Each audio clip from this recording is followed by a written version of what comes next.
Texas Jim Rice could have spent his Labor Day weekend visiting family in San Antonio or flying off to a remote beach. Instead, on Sunday, he loaded up his four-seat, single-engine Mooney prop plane with diapers, bottled water, Gatorade, toilet paper, dog food and boxes of Girl Scout cookies and flew it 280 miles to Orange, Texas, which is still recovering from the devastating floods brought on by Tropical Storm Harvey. It was Rice's 9th flight in and out of flood-ravaged areas in 3 days. "It's the right thing to do," said Rice, 48, a NASA engineer who's been flying small planes in his spare time for 25 years. "I want to help the people, who can't help themselves right now."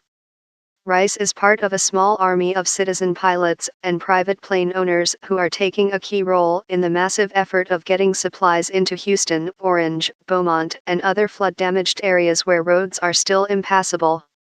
The U.S. military and groups such as the Red Cross also get supplies and workers into areas cut off from the rest of the world by Harvey's record-breaking floods. But the private pilots and aircraft aficionados have been able to mobilize quicker than the government or NGOs and often beat the military to disaster areas with much-needed supplies, organizers and local officials in the impacted areas said. Since Friday, the Cessnas, Pilatus, Moonies, and Falcon aircraft have been lifting off from Georgetown Municipal Airport, about 30 miles north of Austin, and flying supplies into the worst-hit areas, said Renee Bangelsdorf, chief executive of Charlie Bravo Aviation, which buys and sells corporate planes, and who is coordinating the effort. The effort is part of Volunteer Skyhope Network, a group that sends aviators to disaster zones.